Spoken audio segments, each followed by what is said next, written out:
जय श्री राम, जय गुरुदेव। हर व्यक्ति आज के जमाने में लोन लेके यानी कर्जा लेके मकान बनाता है, संपत्तियां स्टैब्लिश करता है, 2 व्हीलर लेता है, 4 व्हीलर लेता है या बिजनेस स्टैब्लिश करता है। यानी कि ये बहुत ही नेसेसरी हो गया है आज के जमाने में लोन लेना या कर्जा लेना। लोन आप प्राइवेट कंपनी से भी ले लेते हैं, बैंक से लोन ले लेते हैं। तो ये ऐसी कौन सी स्थितियां हैं जन्म कुंडली में जब आप लोन में फंसते चले जाते हैं, यानी आपके जीवन में लोन पर लोन, लोन पर लोन बनता चला जाता है और आप लोन में फंस जाते हैं। और ऐसी कौन सी स्थितियां हैं जब आप लोन को चुका देते हैं इमीडिएटली, यानी कि साल भर के अंदर, 2 साल के अंदर वो लोन आप कंप्लीट कर देते हैं। ऐसी कौन सी स्थितियां जन्म कुंडली में बनती है? लोन यानी कि कर्ज से छुटकारा पाने के उपाय क्या हो सकते हैं? इस वीडियो में तीनों ही टॉपिक कवर कर लेंगे। कब व्यक्ति लोन में फंसता है, कब व्यक्ति लोन से मुक्त हो जाता है और कब व्यक्ति लोन से छुटकारा पाने में असमर्थ होता है, तो उसको क्या उपाय करने चाहिए। इन वीडियो में आगे बढ़ने से पहले यदि आप चैनल पर फर्स्ट टाइम आए हैं तो आप इस चैनल को सब्सक्राइब कर लीजिए, जिससे कि आगे के वीडियोस, आगे के अपडेट्स आपको बैक टू बैक अवेलेबल हो सके। तो स्टार्ट करते हैं वीडियो को। हम जन्म कुंडली एनालिसिस करते हैं तो जन्म कुंडली के 6th हाउस, 11th हाउस और 12th हाउस से हमें कर्जों की स्थिति का आकलन लग जाता है। यदि 6th, 11th और 12th भाव कमजोर हैं जन्म कुंडली के, या इनके लॉर्ड्स यानी कि इनके जो स्वामी हैं, 6ठे भाव का स्वामी और 11वें भाव का स्वामी और 12th हाउस का स्वामी यदि कमजोर स्थिति में बैठे हुए हैं, तब भी आपके ऊपर लोन बढ़ता चला जाता है। और इसी के साथ तीसरा पॉइंट, यदि 6, 11 और 12 भाव में सौम्य प्लैनेट्स बैठे रहते हैं, तब भी कर्जे की स्थिति आपके जीवन में बढ़ जाती है। और यदि आप हाथ का एनालिसिस करें तो यदि आपके हाथ के बीचों बीच काले रंग का तिल है, तो ऐसी कंडीशन में व्यक्ति कर्ज लेकर ही आगे बढ़ता है।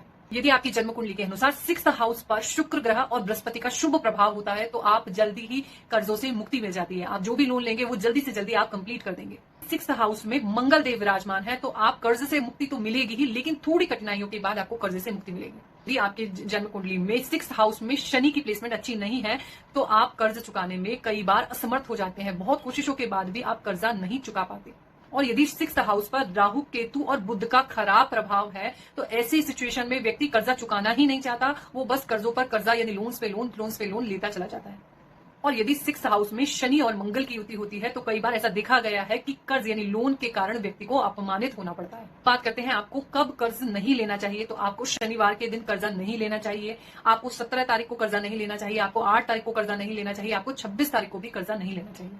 और आप कोशिश कीजिए कि आपको सोमवार, बुधवार और शुक्रवार के दिन ही कर्जे का काम करना चाहिए, यानी कर्ज लेना चाहिए। जब भी आप लोन का पेपर फिल करें तो कभी भी ब्लैक पेन का यूज ना करें, और जब भी आप लोन पेपर पर साइन करें तो एक मंत्र का उच्चारण आप जरूर करें। तो अधियम वस्तु गोविंदम तुभ्यमेव समर्पयेत्। इस मंत्र का उच्चारण करने के बाद ही आप पेपर साइन करें। इसका मतलब होता है कि हे प्रभु, ये तुम्हारी ही वस्तु है और मैं तुम्हें ही समर्पित कर रहा हूँ। आप इन सावधानियों का प्रयोग करके ही लोन ले रहे हैं या कर्जा ले रहे हैं, तो ये काफी गुंजाइश बन जाती है कि आप सही समय पर कर्जे से मुक्त हो जाएंगे और कम समय पर कर्जे से मुक्त हो जाएंगे। बात करते हैं कि कर्ज बहुत ज्यादा हो गया है, जरूरत से ज्यादा हो गया है, लोन पे लोन बढ़ते चले गए हैं और आप चुकाने में असमर्थ हो रहे हैं, तब आपको क्या उपाय करने चाहिए। तो किसी भी उपाय से पहले एक चीज आप जरूर समझिए कि कर्ज के लिए जो मुख्य प्लैनेट होता है वो मंगल देव होता है। यदि मंगल आपकी जन्म कुंडली में अस्त है, नीच का होकर बैठा है या अच्छे परिणाम नहीं दे रहा है, या मंगल केतु के साथ बैठा है, तब आप कर्ज चुकाने में कई बार असमर्थ हो जाते हैं। तो इसलिए आपकी जन्म कुंडली में मंगल का स्ट्रांग होना बहुत जरूरी है। साथ ही 6ठे घर यानी 6th हाउस का स्ट्रांग होना बहुत जरूरी है, 11th हाउस का स्ट्रांग होना बहुत जरूरी है और 12th हाउस का भी स्ट्रांग होना जरूरी है।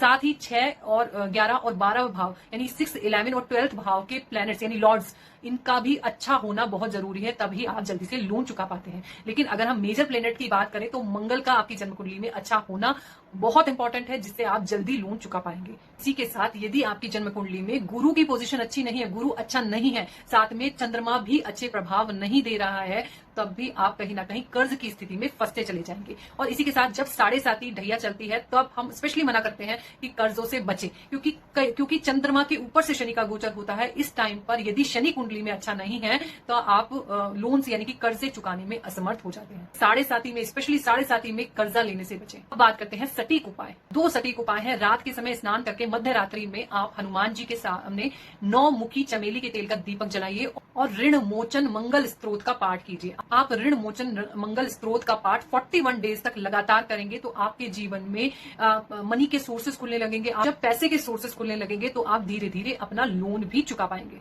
दूसरा सबसे इंपॉर्टेंट उपाय है, आप सुंदरकांड का पाठ 49 डेज तक लगातार कीजिए। मध्य रात्रि यानी 9 बजे के बाद स्टार्ट करें तो बहुत अच्छा अच्छा होगा। नहीं तो आप 11-12 बजे भी ये पाठ स्टार्ट कर सकते हैं रात में, लेकिन ये पाठ रात में ही करना है।